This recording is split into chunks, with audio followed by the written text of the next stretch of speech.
Muy bienvenido a Sabiduría para el Corazón. Hoy vamos a continuar con la segunda parte de La larga despedida. Este mensaje basado en Hechos capítulo 20, versículo 28. Algunos años atrás, John Stott era el orador en las disertaciones de Griffith Thomas del Seminario de Dallas. Comenzó uno de sus mensajes sobre el rol de los pastores, citando una conversación entre Huckleberry Finn y la pelirroja Mary Jane. Huck le estaba contando a Mary Jane que en la iglesia del reverendo Haber Wilkes, su tío, no había menos de 17 clérigos, pero, agregó, no todos predican el mismo día, solo lo hace uno de ellos. Bueno, entonces, preguntó Mary Jane, ¿qué es lo que hace el resto? Oh, no mucho, dijo Huck. Ellos reclinan por ahí, pasan el plato y alguna que otra cosita, pero principalmente no hacen nada. Bueno, preguntó Mary Jane con asombro, ¿para qué están? Huckleberry Finn contestó con aires de confianza. ¿Por qué? Mary Jane, están por el estilo, no sabes nada, están por el estilo. Me pregunto, ¿para qué están los pastores? ¿Cuál es el rol del líder de la iglesia en la actualidad? Tal vez te estás preguntando. ¿Son los pastores trabajadores sociales, psicólogos, administradores, gurúes corporativos? ¿Son expertos de la autoayuda? ¿Son oradores emotivos de manera que todos vienen una vez a la semana para escucharlos? ¿Son terapeutas diseñados para hacer que todos se sientan mejor en la vida? Ahora, cada una de las descripciones que acabo de decir no fueron hechas. Son todas las descripciones actuales de miles de ministros en los púlpitos y en las iglesias hoy en día. Nunca antes el rol de pastor o anciano ha sido enredado en tanta confusión y con una jerga no bíblica. Por lo tanto, hoy quiero comenzar nadando en contra de la corriente de la opinión popular actual y quizás hasta algunas de las opiniones de ustedes con respecto al rol y a la responsabilidad de los pastores. Vamos a ver los líderes de la iglesia. Les invito que pongan su atención en Hechos capítulo 20, en donde dejamos en nuestro último estudio. A modo de introducción, permítanme hacer dos declaraciones, por favor. Primera declaración. Los líderes de la iglesia son identificados por tres términos. Los líderes de la iglesia son identificados en el Nuevo Testamento por tres términos o títulos principales. Todos estos términos son usados intercambiablemente en el Nuevo Testamento por el mismo hombre, el mismo oficio. Permíteme que te los mencione. Anciano. El primer término es presbiterio, en el griego, lo cual se traduce como ancianos. Observa en el versículo 17 del capítulo 20 que Pablo dijo, enviando pues desde Mileto a Éfeso, hizo llamar a los ancianos de la iglesia. Presbiterio es una palabra que nos da nuestra palabra transliterada presbítero o presbiteriano. Esta palabra se relaciona con la responsabilidad del pastorado. Es un término que era más un préstamo de la sinagoga judía que se refería a los hombres sabios y ancianos que dirigían la sinagoga. Pero también está la palabra obispo. El segundo término es episcopos, en el griego, lo cual se traduce como obispos. Continúa la palabra de Dios diciendo, en que el Espíritu Santo os ha puesto por obispos. La traducción de ustedes puede leer como obispos. Es la palabra griega episcopos, la cual nos da nuestra palabra episcopal. La última parte de episcopos o scopos es una palabra griega. Hemos unido esta palabra a varias palabras, tales como telescopio o microscopio. Ellas conllevan apropiadamente el significado de la palabra, la cual es mirar cuidadosamente dentro de o mirar intencionalmente sobre. Esta es básicamente la regla del pastorado. Miraremos esto en más detalle más adelante. Pero también no solamente está la palabra anciano, no solamente la palabra obispo para los líderes de la iglesia, sino también la palabra pastor. El tercer término es poimenos, en el griego, lo cual se traduce como pastor. Este término se encuentra en forma de verbo en las siguientes palabras del versículo 28, para apacentar la iglesia del Señor. El sustantivo de esta palabra es utilizado por Pablo en Efesios, capítulo 4, versículo 11, como el término categórico para el oficio. Es la palabra poimenos o pastor, literalmente alimentador. Esta palabra sintetiza el rol del oficio, la pasión del oficio del líder de la iglesia puesto por Dios para guiar al rebaño. De hecho, la misma palabra griega ha sido transliterada pastura, el cual es un término que se relaciona directamente a la alimentación, cuidado y salud de la oveja. Jesucristo restableció a Pedro después de la negación de él. Quizás recuerdes que 3 veces el Señor le preguntó a Pedro en Juan capítulo 21 versículos 15 al 17, ¿me amas? Y Pedro contesta, sí, Señor, te amo. Jesús le respondió a Pedro, apacienta a mis ovejas. Luego, pastorea a mis ovejas y por último, apacienta a mis ovejas. En otras palabras, Pedro, la iglesia está a punto de nacer y quiero que nunca olvides que la mejor manera en que puedes probar que me amas como un líder de la iglesia es apacentando a mis ovejas. Ese es el rol más descuidado en la actualidad y aún así, la Biblia lo considera la pasión del pastorado. ¿Sabías que el rol principal del pastor, anciano, obispo, no es visitar a las personas en sus hogares? ¿No es aconsejar a las personas en su oficina? ¿No es evangelizar a las personas en las calles? ¿No es administrar una oficina? ¿No es recolectar fondos? ¿No es presidir en los casamientos y en los funerales? Ni siquiera lo es el besar a los bebés y saludar con las manos. Es apacentar al rebaño. Eso es lo fundamental para el pastor, anciano, obispo. Ahora, todo lo que acabo de mencionar es una actividad de la iglesia, ¿no es así? Por lo tanto, el segundo punto es equitativamente importante y responde a la pregunta que quizás te estés formulando. Bueno, Steven, si tú no estás haciendo eso como el pastor, anciano, obispo, ¿quién lo hará? Vamos al segundo punto. Estamos mencionando aquí 2 declaraciones. La primera era que los líderes de la iglesia son identificados por 3 términos, anciano, obispo o pastor. La segunda declaración es que el liderazgo de la iglesia es identificado como una pluralidad. En segundo lugar, escucha bien, por favor, el liderazgo de la iglesia local es identificado como una pluralidad de los hombres. En otras palabras, el oficio de los ancianos en una iglesia singular es un oficio ocupado por más de un hombre. Antes, en Hechos capítulo 14, versículo 23, vimos que ellos establecieron ancianos, está en plural, en cada iglesia singular. ¿Se dan cuenta? No hay nada en el Nuevo Testamento que indique que un pastor deba tocar todos los instrumentos de la orquesta. Pero déjame agregar esto. El ejemplo de la política u organización de la Iglesia del Nuevo Testamento revela claramente a un líder entre los líderes.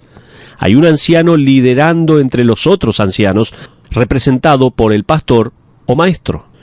Un ejemplo de esto es Santiago en la Iglesia de Jerusalén. ¿Recuerdan? Santiago, dicho sea de paso, ni siquiera era un apóstol, y aún así él sintetizó y estableció el debate en la iglesia de Jerusalén. Timoteo también era el pastor maestro en la iglesia de Éfeso. Tito, el pastor maestro, era el anciano liderando en Creta. El punto es que mientras que existe una necesidad de un líder entre los ancianos, el error más común es asumir que el anciano liderando o el pastor maestro debería intentar meterse en todo. Y mucho peor, que él solo debe decidir todo. Uno de los puntos fuertes de nuestra iglesia ha sido el esfuerzo combinado de hombres piadosos que sirven como un staff de ancianos, el staff pastoral y los ancianos legos, nuestros ancianos elegidos entre los miembros de la iglesia. Desde el comienzo de nuestra iglesia me he rodeado con un grupo de hombres que han combinado sus fuerzas, sus dones en el ministerio y sabiduría para dirigir esta iglesia hacia los objetivos y las prioridades bíblicas. Y, desde el comienzo, hemos elegido operar sobre el principio de la unanimidad. Es decir, si no alcanzamos un acuerdo sobre un tema, nos tomamos más tiempo para discutirlo y para orar sobre ese asunto. Nos guiamos en virtud de la unanimidad. Quizás puedas decir, ¿quieres decir que una docena de hombres pueden juntarse en una sala y estar de acuerdo y pueden llamarse a sí mismos bautistas? Sí, y es la combinación unificada de la sabiduría y de los dones de estos hombres lo que nos hace una iglesia que prepara a las personas para evangelizar, discipular, facilitar, cuidar de los demás y mucho más para la gloria de Dios.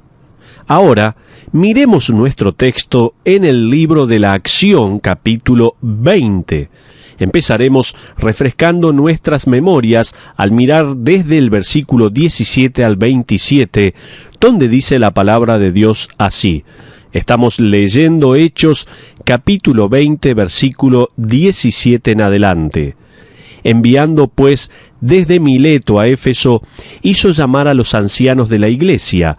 Cuando vinieron a él, les dijo, «Vosotros sabéis cómo me he comportado entre vosotros todo el tiempo, desde el primer día que entré en Asia, sirviendo al Señor con toda humildad y con muchas lágrimas y pruebas que me han venido por las acechanzas de los judíos, y como nada que fuese útil he rehuido de anunciaros y enseñaros públicamente y por las casas, testificando a judíos y a gentiles acerca del arrepentimiento para con Dios y de la fe en nuestro Señor Jesucristo.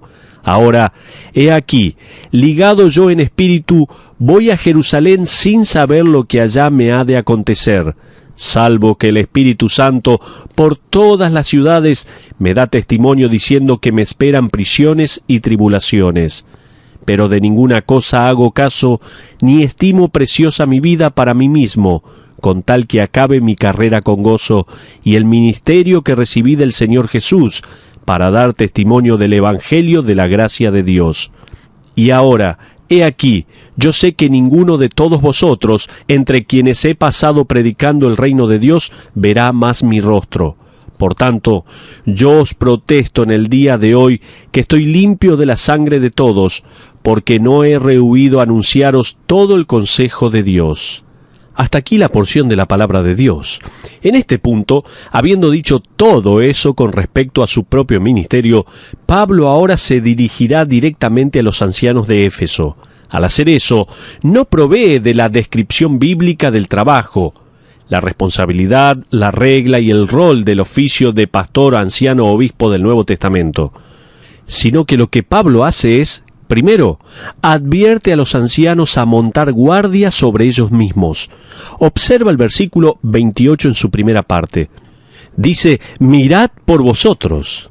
Es interesante que Pablo comienza advirtiendo a los líderes sobre su propia vulnerabilidad espiritual antes de advertirles sobre la iglesia.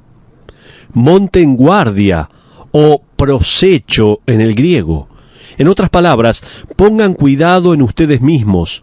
Presten atención a ustedes mismos. Podrían parafrasear a Pablo diciendo, escuchen ancianos, cuidado, cuidado. ¿Por qué comenzar con los ancianos? Si los ancianos caen en su andar espiritual, la iglesia sufrirá. Si los ancianos caen en el pecado, la iglesia a la larga sufre. Recientemente, una oficial liderando en la iglesia episcopal fue acusada por apropiarse ilícitamente de $1 millón. Más tarde, ella citó como su defensa a una clase de demencia que provocó que ella hiciera eso. De alguna manera, me imagino que ella tenía razón, ya que ningún pecado es razonable, nunca tiene sentido. El presidente de una gran institución bautista del sur también fue acusado recientemente por haber estado involucrado, no solo de apropiarse ilícitamente de más de $1 millón de los fondos de las escuelas, sino que también fue acusado de haber estado involucrado profundamente en pornografía y prostitución. Warren Wiersbe, escribió varios años atrás esto: durante siglos la Iglesia le dijo al mundo que se arrepintiera. Ahora, en esta generación, el mundo le está diciendo a la Iglesia que se arrepienta. Hasta ahí lo que dice Warren Wiersbe.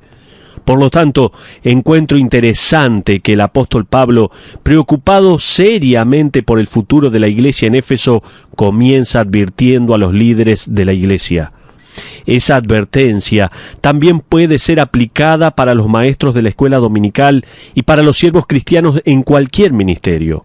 La verdad es que a veces es más fácil apartarse de la comunión con Dios mientras te encuentras en el proceso de servir a Dios. ¿Por qué? Porque tu enfoque está en las vidas de las demás personas, en las necesidades de los demás, en los pecados de los demás, por lo que te olvidas de hacer lo que Pablo en este versículo exhortó a los ancianos que hiciesen primero. Presten atención a ustedes mismos. Echen un duro vistazo sobre sus propias vidas. Si los líderes son débiles en su fe, la iglesia no será guiada a tomar pasos de fe. Si los líderes son inmaduros en sus comportamientos, la iglesia será llevada a la competencia y a la discordia. Si los líderes son tímidos en su postura de la verdad doctrinal, la iglesia vacilará de una moda evangélica hacia la próxima. Si los líderes no son hombres puros con una conciencia sensible al pecado, la iglesia no será guiada hacia la santidad y la pureza. Si los líderes no están comprometidos al estudio de la palabra de Dios, la iglesia será alimentada por los temas y tópicos interesantes, en vez de ser alimentada por el completo consejo de la santa palabra de Dios. Lenski escribió: «Sé enseñado tú mismo antes de intentar enseñar a los demás. Sé iluminado tú mismo antes de intentar iluminar a los demás. Acércate a Dios tú mismo antes de intentar acercar a los demás a Dios». Hasta ahí lo que dice Lenski. En otras palabras, los ancianos deben ser los estándares en el rebaño para la pureza, la fe y la doctrina. El escritor de Hebreos declara en el capítulo 13, versículo 7, «Acordaos de vuestros pastores que os hablaron la palabra de Dios, considerad cuál haya sido el resultado de su conducta e imitad su fe». La conducta y el carácter del anciano le da a él el derecho para guiar. Dicho sea de paso, mucho antes de que un adúltero y fornicador reconocido haya ocupado alguna vez la Casa Blanca, como en el pasado reciente, se les permitió a adúlteros y fornicadores reconocidos ocupar los púlpitos de nuestras iglesias. ¿Y por qué no se le permitiría a un hombre inmoral guiar a nuestro país si se les permitió a hombres inmorales guiar nuestras iglesias? Según la prioridad de Pablo, él diría: como van los ancianos, así va la iglesia. Como va la iglesia, así va el hogar. Como va el hogar, así va la nación. La iglesia en la actualidad está pidiendo a gritos por un reavivamiento en Washington. Yo digo, dejamos que comience un reavivamiento en los púlpitos de nuestra tierra, lo cual afectará a la iglesia, lo cual influenciará al hogar, cuyos habitantes por consiguiente no permitirán la inmoralidad en sus propias vidas, y mucho menos en las vidas de los líderes. La nación es un reflejo del hogar, el hogar es un reflejo de la iglesia es un reflejo de su liderazgo. Líderes, tengan cuidado, están influenciando más de lo que se imaginan. Entonces, los ancianos fueron los primeros en recibir la severa advertencia de Pablo. Lo primero que Dios le estaba advirtiendo a estos ancianos a través del apóstol Pablo, guiado por el Espíritu Santo, es que monten guardia sobre ustedes mismos. Pero también Dios les dirá: monten guardia sobre el rebaño. Pablo entonces les dice a los ancianos que deben cuidar cuidadosamente del rebaño. Observa la siguiente frase en el versículo 28. Mirad por vosotros y por todo el rebaño. El rebaño es la asamblea local, la eclesia local, la iglesia local en Éfeso. Vamos a ver ahora Pablo que comienza la descripción del trabajo para los ancianos. Lo primero que Pablo clarifica es la ordenación de ellos. Continuemos con la siguiente frase en el versículo 28. Dice, en que el Espíritu Santo os ha puesto por obispos. Finalmente, ¿quién es responsable del hombre que ocupa el oficio de anciano? ¿Una historia de padres y abuelos sirviendo como ancianos? No, absolutamente no. ¿La nominación de algún amigo bien intencionado? No. ¿Un voto de la congregación? No. Todo eso podría ser una maravillosa parte en el proceso, pero finalmente ha sido la soberanía del Espíritu Santo quien lo ha escogido primero y lo ha hecho un supervisor. Solo el Espíritu Santo puede equipar a un hombre para la obra. Solo el Espíritu Santo puede darle los dones para la tarea necesaria. Solo el Espíritu Santo puede darle la energía para toda la tarea consumidora. Un hombre no fuerza o manipula su camino hacia la posición de anciano. Cuidado con esto. No es calificado por su bienestar económico, por su posición social, por su conocimiento empresarial, por su éxito mundanal o por su talento natural. No. Solo el Espíritu Santo puede calificar y llamar a un hombre por su responsabilidad, regla y rol. Solo el Espíritu Santo de Dios puede apasionar a un hombre con el deseo de dar su vida para guiar, instruir, cuidar y apacentar el rebaño. Nunca se olviden de esto. Lo primero que Pablo está diciendo es en cuanto a la ordenación. Segundo, en cuanto a la vigilancia. Pablo no solo clarifica su ordenación, sino que revela la vigilancia de ellos sobre el rebaño. Observa la misma frase nuevamente en el versículo 28. En que el Espíritu Santo os ha puesto por obispos. El término obispos en el griego es episcopos. Se relaciona a la naturaleza predominante del oficio de pastor, anciano o obispo. Dicho de otra manera, el rebaño no es guiado a las pasturas por el rebaño, es guiado por los pastores. El rebaño no decide lo que es bueno para el rebaño. Esa es la responsabilidad de los ancianos. Ahora también observamos en el libro de los Hechos la afirmación de la congregación en relación a las decisiones de los ancianos. Es algo maravilloso para toda la familia estar en la misma página. Es algo poderoso para todo el cuerpo moverse en unidad para cumplir los objetivos bíblicos. Sin embargo, la responsabilidad final de la dirección reposa firmemente sobre los hombros de este oficio de los líderes de la iglesia. Ellos le darán cuentas a Dios algún día por el rebaño. Escucha mientras el escritor de Hebreos declara en el capítulo 13, versículo 17, «Obedeced a vuestros pastores y sujetaos a ellos, porque ellos velan por vuestras almas como quienes han de dar cuenta, para que lo hagan con alegría y no quejándose, porque esto no os es provechoso». Pablo escribió en Primera de Tesalonicenses capítulo 5 versículos 12 y 13 de esta manera: «Os rogamos, hermanos, que reconozcáis a los que trabajan entre vosotros y os presiden en el Señor, y os amonestan, y que los tengáis en mucha estima y amor por causa de su obra». La vigilancia del anciano también incluye, como Pablo le escribió a Tito en el capítulo 1, versículos 9 al 11, «retenedor de la palabra, fiel tal como ha sido enseñada, para que también pueda exhortar con sana enseñanza y convencer a los que contradicen. Porque hay aún muchos contumaces, habladores de vanidades y engañadores, a los cuales es preciso tapar la boca». Dicho sea de paso, mientras que el rebaño se debe someter y seguir a los líderes de la iglesia, el rebaño nunca es nombrado en las Escrituras como perteneciente a los pastores o ancianos. Cuidado. Esa es una de las razones por las que nunca me has escuchado referirme a ustedes como mi gente. Ustedes no me pertenecen a mí ni a ningún otro anciano, ustedes le pertenecen a Dios. Los ancianos son simplemente mayordomos, guardianes de lo que se menciona en Primera de Pedro capítulo 5 versículo 2, la grey de Dios. Pero no solamente. Aquí la palabra de Dios está marcando de que monten guardia sobre el rebaño, y Dios está mostrando la descripción del trabajo de ancianos y muestra su ordenación, su vigilancia y su objetivo.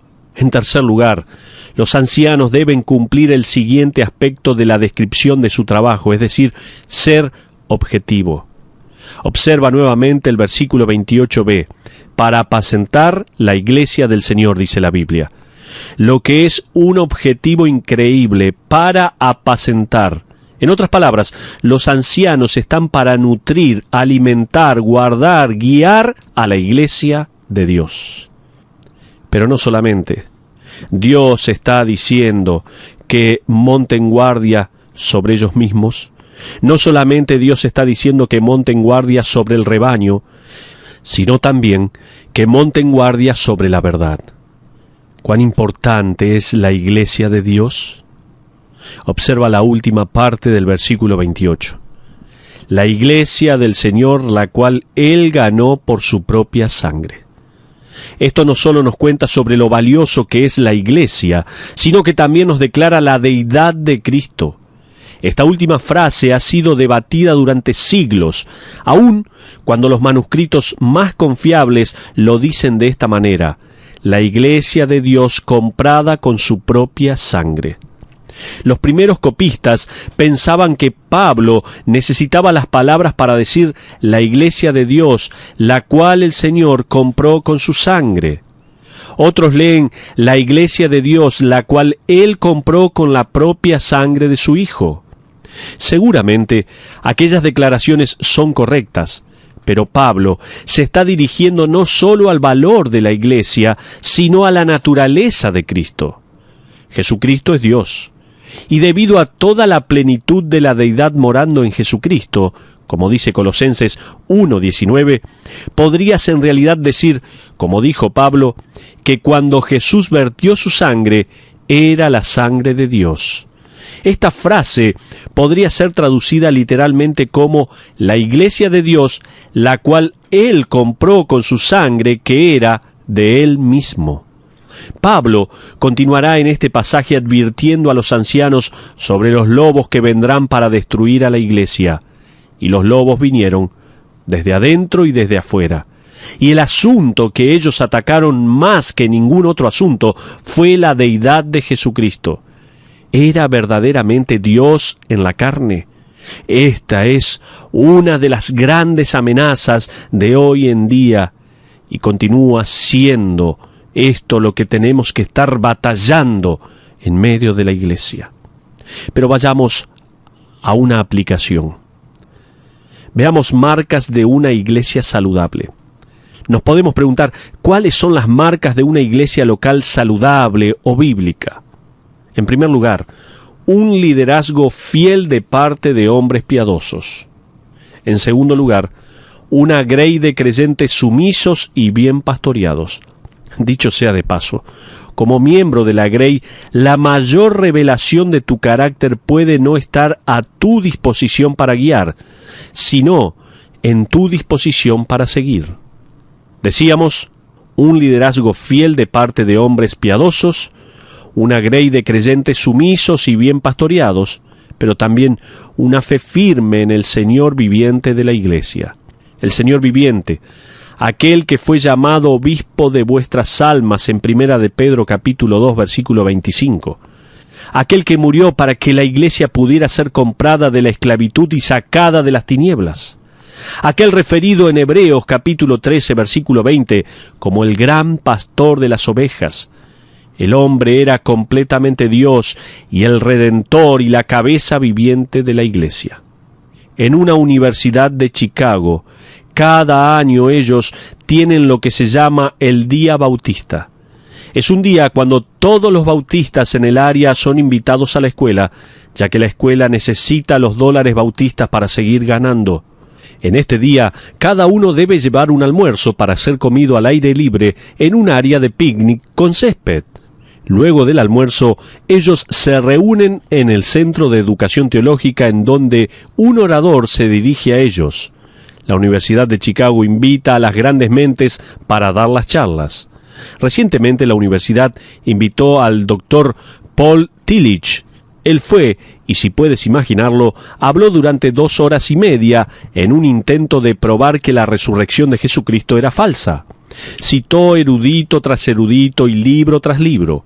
Concluyó que, ya que no existía tal cosa como la resurrección literal histórica de Cristo, la religión de la Iglesia no tenía fundamentos, un abracadabra emocional, ya que estaba basado en una relación con un Cristo resucitado, quien en realidad nunca se levantó de entre los muertos en sentido literal.